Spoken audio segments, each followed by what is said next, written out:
Audio Jungle.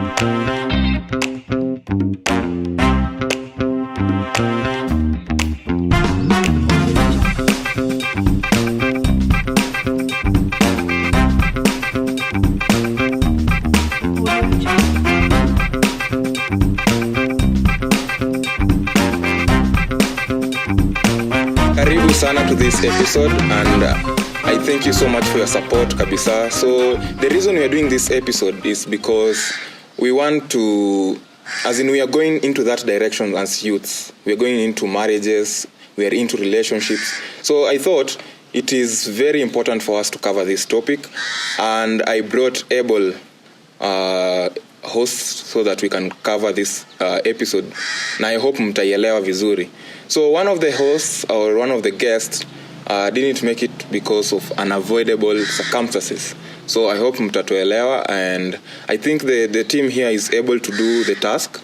And before we continue, maybe they can introduce themselves, what they do, as in they are Kenyans, yes, lakini maybe hamjawahi waona, yeah, and maybe it's the first time. So we will start with the co-host. Yeah. Thank you for having me. Our guest, karibu sana. Feel at home. My name is Nora Jepchirchir. I'm a Kenyan. I'm a student. I'm an IT student. I'm an IT wizard. And thank you for having me. This is a beautiful day to have such an interesting topic. Yeah. Karibu sana. I think it's not the first time tuna host Nora. Yeah. It's the second time. So to our main guest, maybe atuambie who she is and something small about her. Okay, my name is Sheila Simon. I am an agricultural economist by profession, and I'm also a believer. Thank you. A believer in Christ. Yeah, in Christ. Yeah, so karibu sana, tunafurahia kuwa na wageni. And if you want to reach us, you can find us on our social media accounts at Portal Podcast. And also, I think our emails. Yeah, we have an email there. You can find us if you want to join us, if you want to be hosted here. Tunakubali, and it's open for us. So, this topic about the illiterate, submissive woman or man, it is an interesting topic to have because we face it. Yeah, and I think you can agree with me. We face it in our society a lot. So maybe we can kickstart by asking, how do we define the term submissive? Submission. Submission.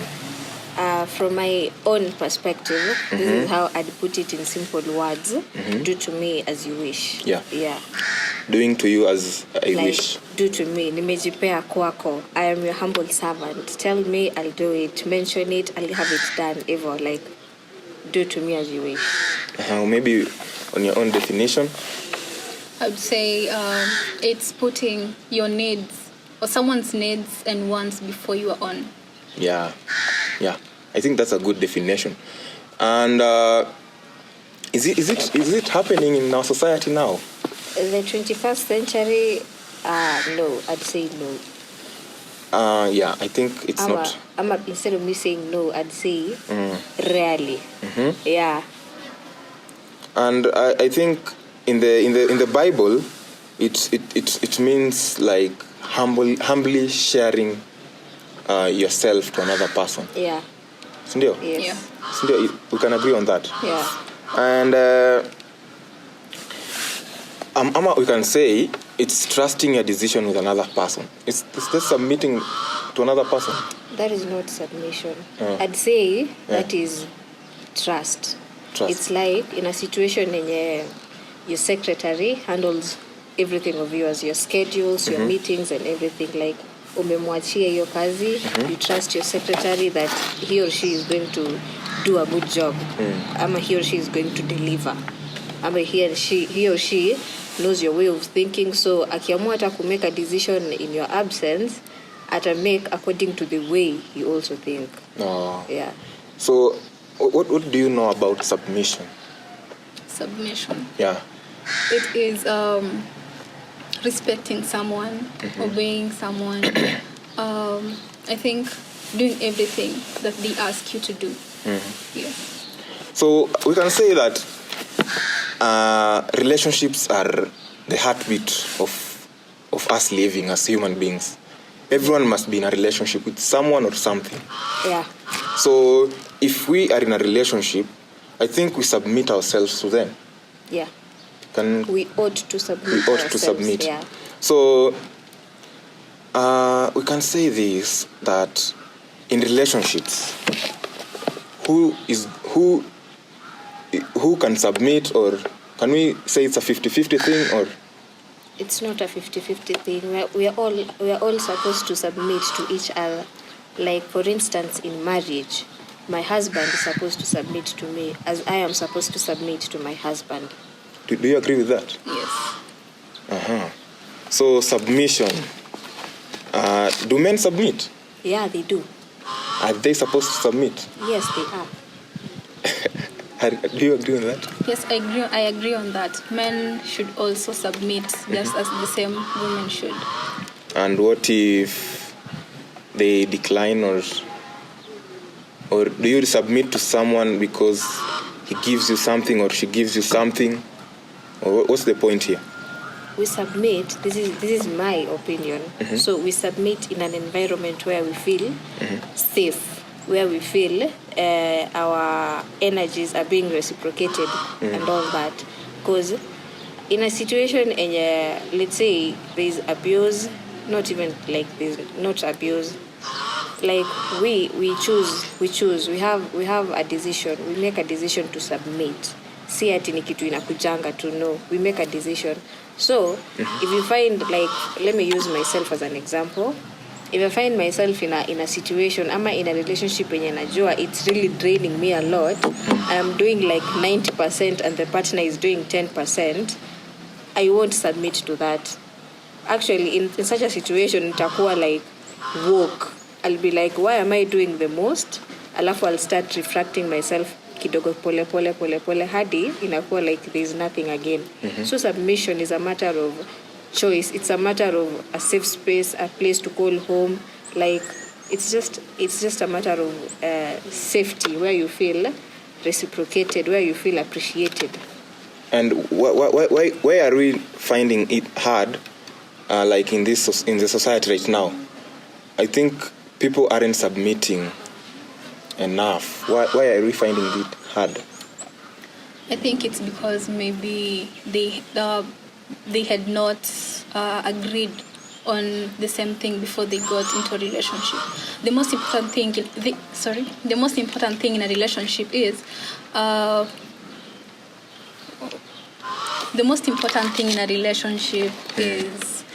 when the two parties come together and they agree on the same things. They focus on the same goals. Yeah. So when there's not that kind of a thing, the attachment. Yeah, the attachment. So if we enter into a relationship, we should have like, you guys will talk. Yeah, kunakuanga na agreements. Yeah, something like an agreement. Yeah, it's just agreements. It is just agreements. Joe, if you don't agree on some things, mtapata mmekosana over a very small issue, ama escalate to extent of hata kupigana kwa nyumba. Yeah. So I think it's really important to submit as lovers. Yeah. To submit to each other as lovers. Yeah. It's very important, isn't it? Yeah. And also tumesema, as in a relationship, when we want to form a relationship, maybe even do friends submit? Is there submission in friendship? There might be. Is there in friendship? There might be, but the most important thing is loyalty. To friendship. Yeah. So as I said, submission in as in when we come into a relationship, as in you guys should talk. What are your goals? What do you want in a relationship? Yeah. What lines should I not cross? What lines should I not cross? How do I make you angry? Yeah. What things should I not avoid? Or what should I stop? What are your love languages? Yeah. You see, this type of things. So what is the importance of submission in a relationship? It brings balance. Balance in the relationship. Yeah, it brings balance in a way. Like simse moja ana contribute like 90%, because Kama kuna especially kama both parties are submitting, inakuwa a 50-50, like there's respect hapo katikati, like you give me respect, I give you respect, I listen to you, you listen to me, you know, such things. Inaleta tu balance. Yeah, in the relationship. Yeah, inaleta balance. What can you say about the importance of submissiveness? Well, I would say it leads to a long-lasting relationship. Mm-hmm. Yeah. Yeah, it leads to a long-lasting relationship.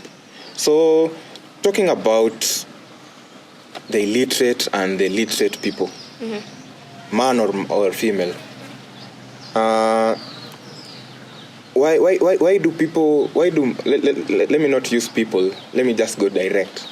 Why do women want this thing like nusu mkate, like 50-50? Because the society imetuweka in a situation of us demanding for equal rights as men. That is why we are asking for 50-50. Yet, in practical sense, in like real sense, when you go into a marriage, ikifika you have kids, ikifika sector ya school fees, let's say you have kids, let's say 2 daughters and 2 boys, ndio. So inafika sector ya fees, it's the husband. It's like anything concerning school, it's the husband. Anything concerning tuseme hospital bills, house bills, electricity, nini, shopping ya nyumba, it's the husband normally. Alafu unapata the ladies we come in kwenye let's say my daughters, ndio. My daughters, I don't expect my daughters to go to their father, ask them for like money for sanitary towels, ama money for hair, you know, ama money for inner clothes, you know. That is where now I come in. So, haitaikuwa 50-50. It will never be 50-50. Joe, once we get married, tunakwanga pia na we keep in our minds, back of our minds, that the father ama the husband is the head of the family. So there's no way it's ever going to be 50-50. Yeah.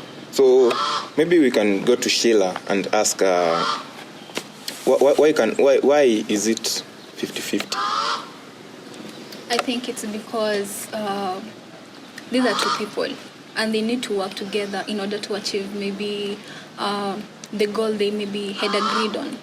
So they have to work together in such a way that you must at least maybe provide some things, and I will chip in a way so that at least we can be able to work together and achieve maybe something. Yeah, so I think I can agree with you guys, Apo. So also, the thing that can affect this thing, being illiterate and submissive, or a submissive person, is the way you guys are brought up. So it depends. Maybe you've seen how your parents are behaving in a marriage. Can that? Yeah, it affects. That not necessarily affect. That can alter. Yeah. Yeah, it alters the mind. It acts like a trauma. I can't say trauma. I can't say trauma. Like there's 2 instances. Ukiwa in a family enye the dad beats the mom, hapo kuna like you'll be kwanza itascare mtoto in a sense that ataogopa kuwa in a relationship. Atakuwa nayo mentality, kwani bwanangu pia atakuwa ananipiga hivi kama venye mama amekuwa kichapa, something of the sort. If you can allow me to cut you short, if a lady sees her mother being beat up, ama her mother living alone, paying her fees, at the end of the day, when this girl wants to settle in life, atajiuliza like, why do I need a man in my life? Yet my mother has paid my fees, has taken care of me without any support of a man. Yeah, atakuwa nayo mentality like, if my mother made it without a man, I can also do it without a man. Yeah. Sindio? Yeah.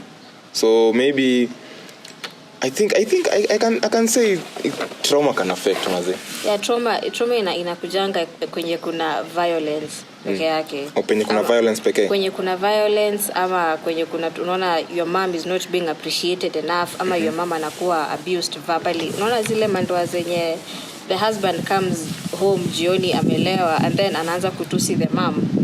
Pia hapo there is like trauma. Alafu there is this other side yenye it's a happy family.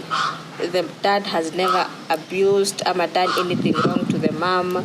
the daughters ama the kids wako spoiled nini. So hapo inapewa watoto love language enye if my boyfriend is not going to do this and this for me, that's a no. Like hiyo ndio inakuanga, what is it, that is their bar. Yeah, that's where they draw the line. Like in the morning I watched something Steve Harvey was saying. Steve Harvey has daughters, right? And he was saying venye amewa spoil, like he has spoiled their daughters, he's given them everything, he's bought horses, cars, houses and everything. And then he said, at the end of it he said, if you're not in the spoiling your wife ama spoiling your girl business, walk away. Unaona? So hapo ina alter in a sense enye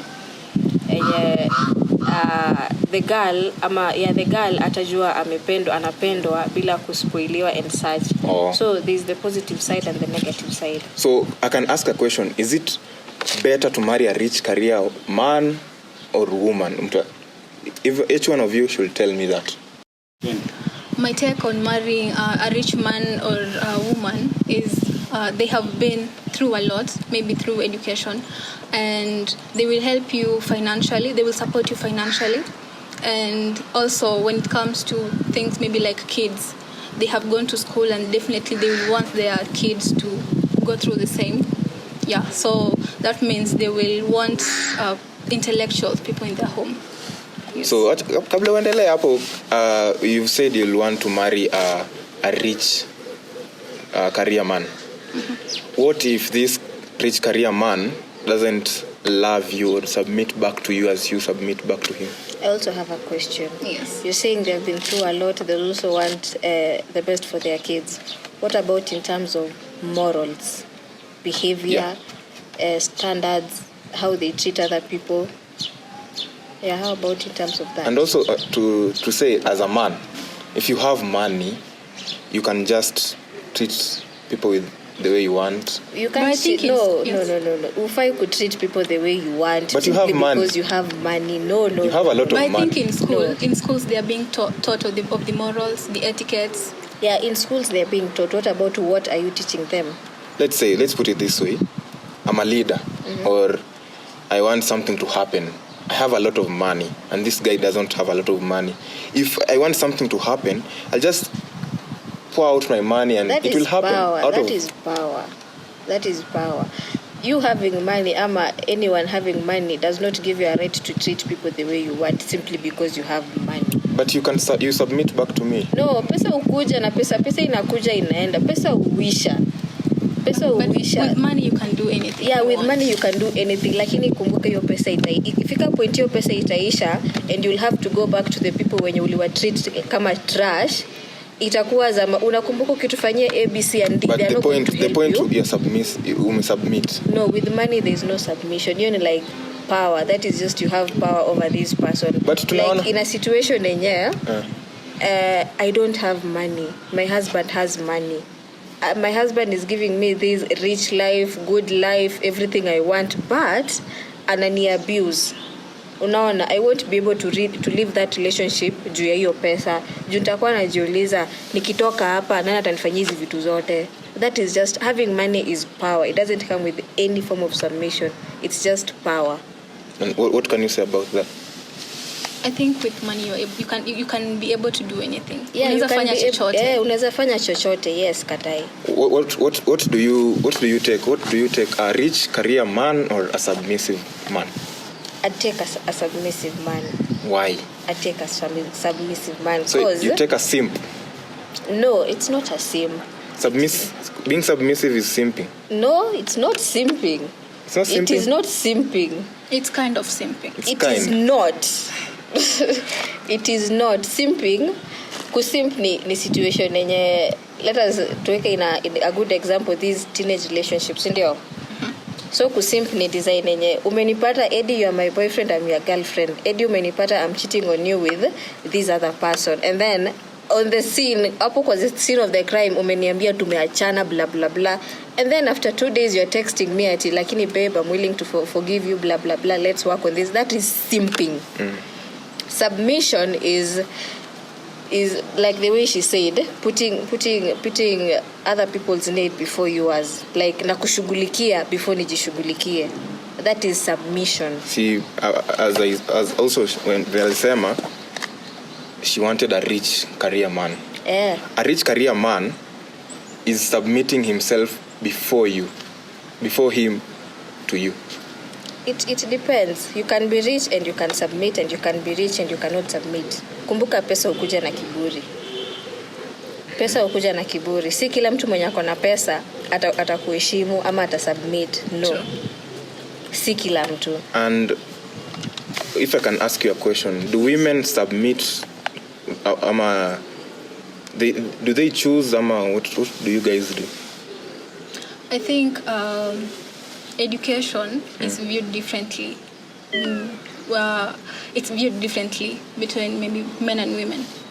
For women, I think wanaona mtu mwenye akona at least the same level of education or higher. But men wanaangalia hawataki mtu mwenye amesoma sana kwa shinda, because italeta some kind of attitude, you know. So some kind of disrespect. Yeah. You have this, I have this. And is that a problem? No, it's not a problem. It's just something ya kuelewana. What can you expound much on that? On the let me expand on it. It was, as she said, Cindy, yes. Like men go for women mwenye wako either at the same level or below, Cindy. And then sisi tunaendanga for men wenye wako above. We don't consider why? I want to same. insist why. Mbona mnapendanga kwenda kwa the higher level? Mbona? Because for a fact, we women mature earlier than men. No. It is for a fact. No. It is for a fact. Do you agree on that? Is. Do women mature faster than men? Yes.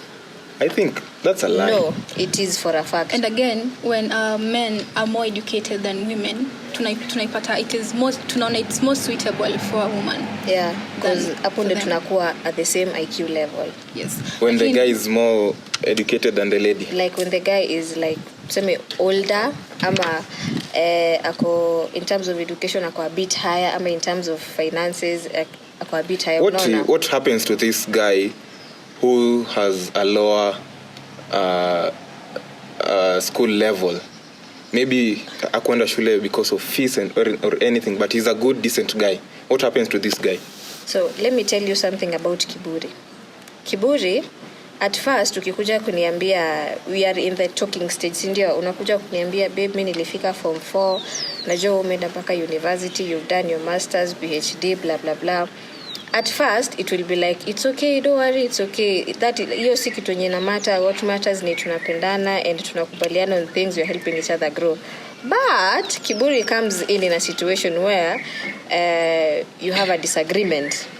Hapo ndio from nowhere you find yourself saying things and you really didn't want to say, lakini juu umekasirika na uko na kiburi kidogo, the fact that you know you're higher than this man ama than this boy inakupea kakiburi. So unajipata unasema hata mimi nilimaliza university, wewe hata ujaingia hata first year, you don't know the life of university, unaona?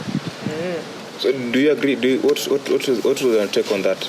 Mimi naweza sema if a man akona a lower level of education na ako willing to learn, okay, because illiteracy is not unintelligent. Yeah. You can be intelligent. So if the person is willing to learn, is willing to be educated in some way, I think the woman can maybe help in educating this guy. But there's this situation. This is ili kitu inafanyika nowadays, mostly nowadays.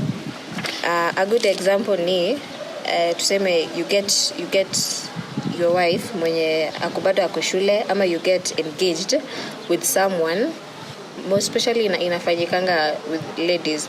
So unapata the man amemaliza shule, akona a stable job, he has money, blah blah blah, and then anajitolea, anakuwa na hiyo will like okay, unataka kumaliza university, you want to get your degree, anajitolea, anasomesha the dean.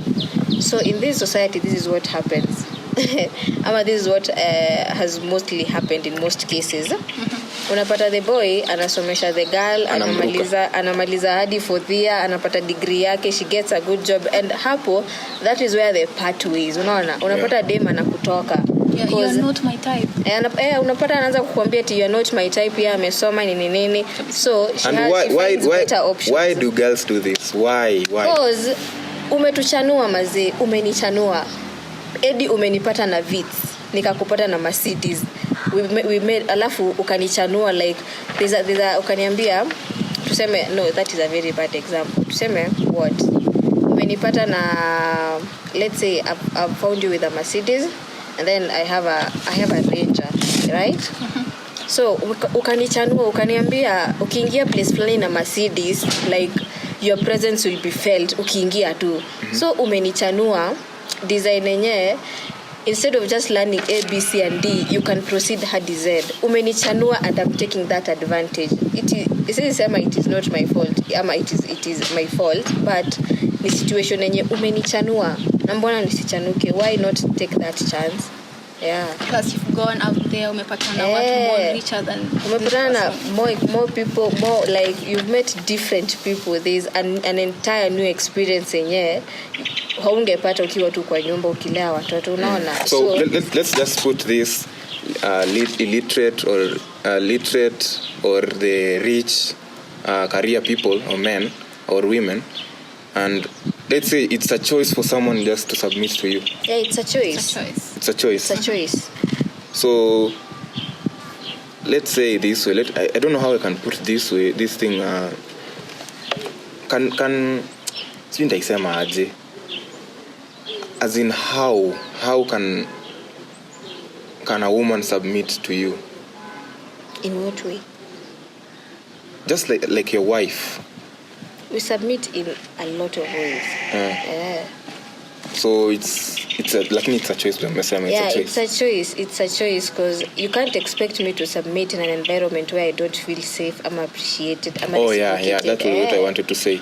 Like if the guy is not treating you well or is not submitting back to you, ama that energy is not being reciprocated, simple. Like let us put it in terms of energy, unaona. If that energy is not being reciprocated, if I'm listening to you and you're not listening to me, if I'm talking to you nikitaka kukuongelesha unaninyamazisha, and then when you're talking to me nimeacha shughuli zangu zote, I'm listening to you. Once your energy is reciprocated, there is no submission that is going to happen there, especially if the woman is literate. Let's say if the woman is a career woman, in a space enye she doesn't feel reciprocated, trust me, ataanza the detachment process, and before you know it, shajidetach, alafu yeye, the next step is not going to hurt her because yeye she saw it coming and then she prepared herself for the same. And I think it's something 50-50. In what way? As in a relationship type of way. Can you agree on that? 50-50? See 50-50?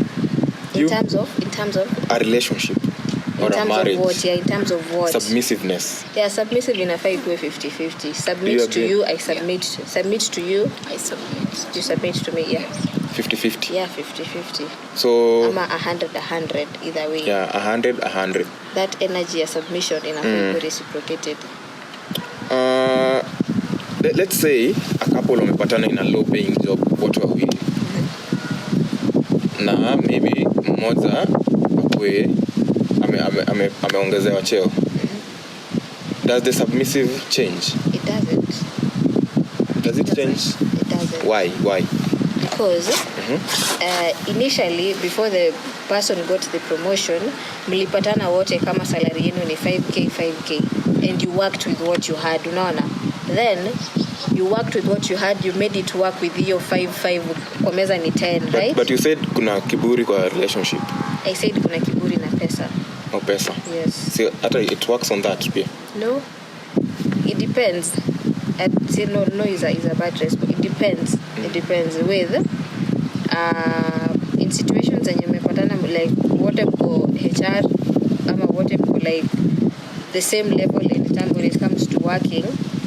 At first mtakubaliana because kuna those mutual things, sina overtime, hauna overtime, sina allowances, hauna allowances, unaona. And then the moment like one of you gets a promotion, it depend. It just depends. Also another thing I can ask you is, can you allow yourself to start from scratch with the person? Yes. And why are most ladies in this society, they don't want to start from scratch because wanasema as in nishateseka ya kutosha, as in maybe let's say their parents aren't well off, ama they have been struggling maybe from campus through their success up, alafu they just want that shift from down to up, you see. Yes. I think for ladies huwa tunataka watu wenye wako a bit older than us, so we always believe, we always have this kind of what do you say, thinking maybe, yeah, that hao watu wako way more ahead of us, wako richer, washapata maybe job or something. So for us hatutaki kutoka hapo na kuingia to the same people wenye tuko the same level, tunataka watu wenye wako a bit higher, so inakuwa ngumu useme nianze from scratch. So in short you're saying you like sponsors? Not No. really. That's saying like that. No, this is Ama you listen. like wait first. You like people who are rich. What happens to this guy who doesn't have money to and is older to take care of you? They should pull up their socks. That's sad. What can you say about that? Let me say it like this. As ladies, tunasemanga, okay, most ladies say they don't want poor guys, ama wase wanaanza wanataka like men who when you washaji established already, because this is my opinion. I find most ladies who say that they don't want to work, they don't want to sweat for their own money, they don't want to sweat for their own shit, tunataka kupewa, they don't want to work for it. So I find them lazy. Alafu pia most of those ladies wanajieka in a class that is not theirs, ama wanaji compare with their friends when you're already hapo. To cut you short, has the society helped in overhyping ladies? It is not the society, we have overhyped ourselves. Has the society helped? Not really. I think it's because the society imetuweka in a position where we believe men should provide for everything. So I don't think so. I mean overhyping. Okay, he means overhyping in the sense enye. My friends, for instance, my group of friends, wote wako na iPhone, I have Infinix, so they're giving me that pressure. Yeah. My boyfriend bought me this, my guy got me that, nini, and then I go instill the same pressure to my boyfriend ama my husband, yet I am very, very aware he doesn't have that kind of money, ama we are in between finances, ama bills, ama tough situations, unaona? Yeah. So overhyped in the sense enye, we have instilled in our minds that we can't provide ourselves the things that we want without asking for them from our boyfriends or our husbands, unaona? Yeah. Yet kitu kama if you want something, kitu naamini ni if you want something so bad, get it yourself, unaona? But as we want something so bad, and then we go ask for it from another person, unaona? And also to add on what you're saying, overhyping, I also meant that, you see, there are so many organizations right now that cover women. Yeah.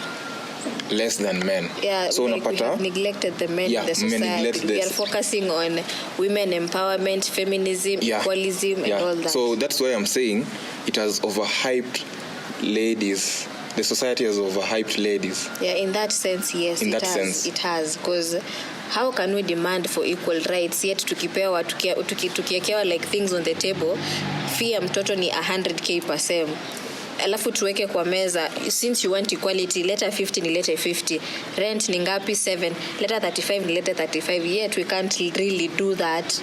Tunachianga lawama yote the husband, ama the entire responsibility of school fees the husband. Yeah, what we want, I think we agree the society has overhyped ladies. Yeah, in the sense of demanding for equality. Yeah. Yes, so unapata umesema the school fees. As in the topic of money kwanza in a relationship, it's a crucial thing. matter, because finances inakuja kila mahali, health, bills, food, shopping, kids, everywhere. Yeah. So another question I want to ask is, is it the role of a man to be submissive? Is it the husband job to make his wife submissive? Is it his work? No. I don't think so. It's a choice. Yeah. Submission in itself is a choice. So you're not supposed to make me submit. I'm supposed to make that decision myself to submit. To you. You're supposed to create, what the man is supposed to do is to create that safe environment, that safe space for me to submit. That is it. And another question I want to ask is, what's the bridge between the illiterate and the literate? When it comes to train of thought, with that I mean kuchangia conversations, like way of thinking, contributing to decision making, the way of giving advice. Because that's the barrier between an illiterate woman and a literate woman. And to ask you another question is, let's say your husband comes and tells you that you should not be going to church. Will you submit to that? No, I won't. Why? Because this is maybe it's a religion, and you were raised understanding that you're supposed to go to church, follow the Bible, what the Bible says. So when he comes and asks me to do whatever I don't want to do, maybe something that is so important to me, I won't submit. So that's like a sinful submission, something like that. Kind of. So another question I've wanted to ask, maybe I'll start with Nora. What was the question? Why are men always looking for submissive, teachable women? Are you marrying your fellow adult or a baby to teach? I think men always look for. I think men always look for submissive women. This is my opinion as to why men look for submissive women. Or let's put it this way: why do men go for kienyeji people? Because in a relationship, there's a lot of things. Haikuangi tu mapenzi kila saa. There's a lot of things. There's disagreements, there's agreements, there's fights, there's everything, there's decision making. So, this is my opinion. There's kienyeji and there's this not kienyeji. First of all, are you a kienyeji?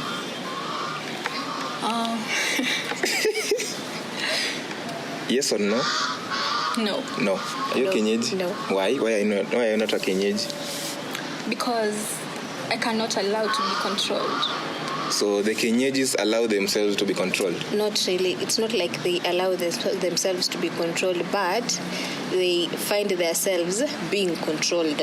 Like, unapata dem kienyeji, boy atamwambia, ama not even, let us not use control, let us use manipulate, right? Yeah. So unapata dem kienyeji, boy like chali yake atamwambia, there's an event I'm going to, it brings this and this, nini.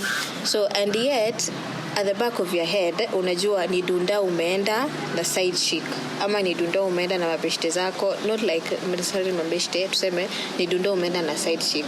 And then akiona hizo picha baadaye, the kienyeji wife ama the girlfriend akiona hizo picha baadaye, you'll dismiss it by saying au ni beshte yangu tu na ataamini. Unaona already alafu umwambie ni wewe napenda, si yeye. Already umemanipulate akili yake, so everything will be dismissed by na si aliniambia ni mimi napenda. Unaona? Yeah. But then maybe I'll comment a business trip, and then something shitty happened with the secretary nini, and then akiona unakuja unamwambia ati baby just happened, hata sijui venye ilifanyika lakini ni wewe napenda. A good example ni sponsors ama someone mwenye anakuja kukuambia like niko na bibi lakini ni wewe napenda. Unaona? Yeah, maybe let me cut you short. Because of time. Maybe you can say, let's put it this way: are our ladies or men not prepared enough for marriage? Yeah, to some point, yes. Can you agree on that? Yes, because utapata wengi wana prioritize something else, maybe like their careers than marriage. Yeah. So they always put their careers before anything else. Yeah. Yeah. So I think the society has not enabled ways that teach men and women how to submit to their, or rather how to live in marriages. Yeah, how to live in marriages. Yeah. Because this topic, huwezi pata your father or your mother discussing it with you. Yeah. Maybe until uko ukitaka kuolewa na anakuambia mbona vitu tumeishi nini hiyo hizi leta impact. Hizi leta impact. So I think the society has a role here to play, that they should teach ladies and men how to live in a marriage and just to live happily. Yeah. Unapata we have a very high rate of divorce. Yeah. And very high rate of people who don't want to marry. Unasema, I just want to stay alone because the drama a relationship has ni mingi. Saa hii kila mtu amekuwa mkora. A lady I don't know who will marry maze. Mi naona tu key point hapa, like the beginning of everything, like kama kuna kitu itawa hold together is communication. It is just communication. Also respect. I think respect. Yeah, respect, yes, but you can't have respect if you don't communicate. Unaona?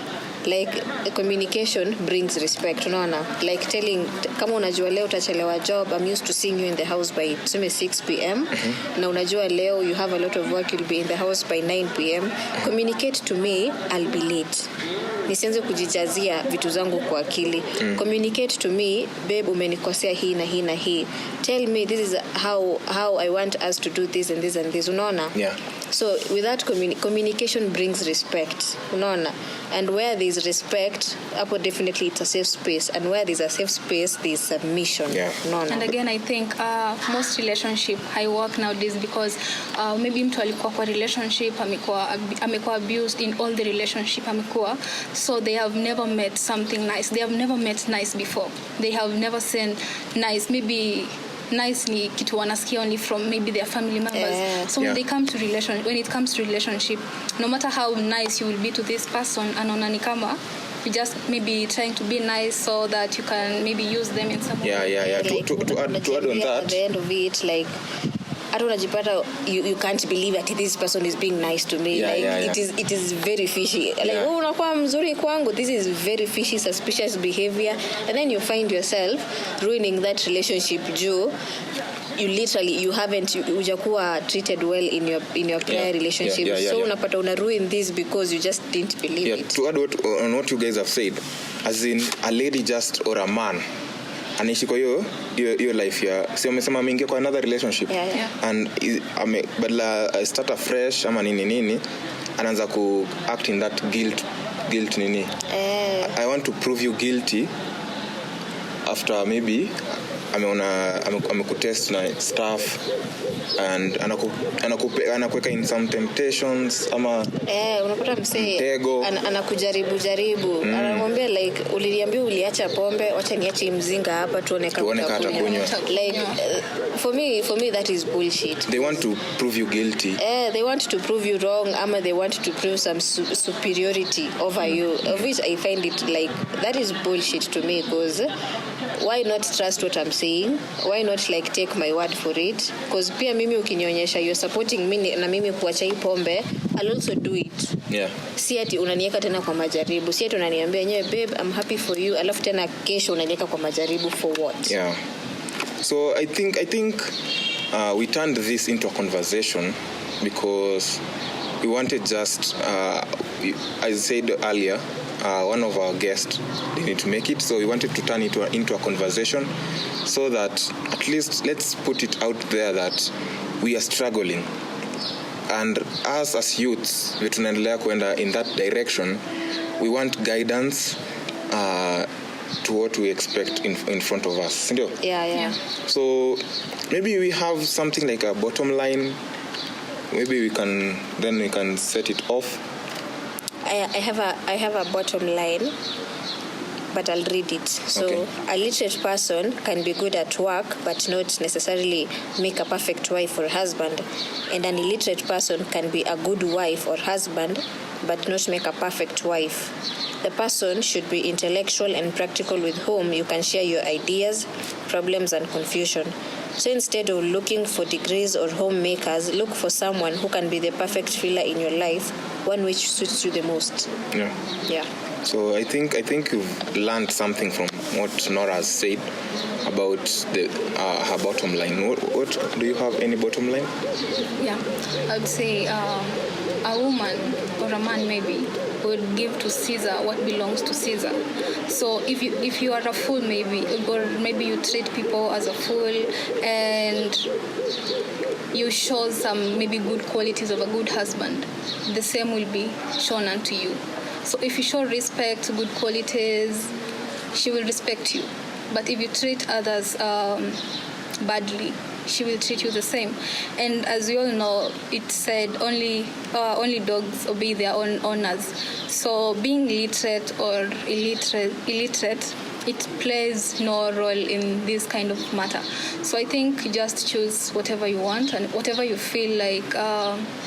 You feel this is home, this is peace. Yeah, this is a place true, to go true. home. Yeah, I think I support that Yeah. a lot because we are living in a fast-paced world Yeah. where technology is coming to take everything. Yeah. So let's just put the illiterate or literate things down. Yeah, let's It's just focus on it. the choice you make, the person you want to live with. Just be respectful to that person, and also I think I wanted to add something on the illiterate. I think the bridge between the illiterate and the literate. It should be gapped. They should not be a bridge, because They either should, way, yeah. a literate person can give you peace as well as an illiterate person. Yeah, true, So true. you should just find a place to. So I think they should not. They are kusikuwa na bridge. Usikuwe na bridge. So There's I think no necessity for the that. qualities you're looking for from a literate person, they can be offered with a literate person. Yeah. Yeah. So I think Vice when you're versa. choosing a partner,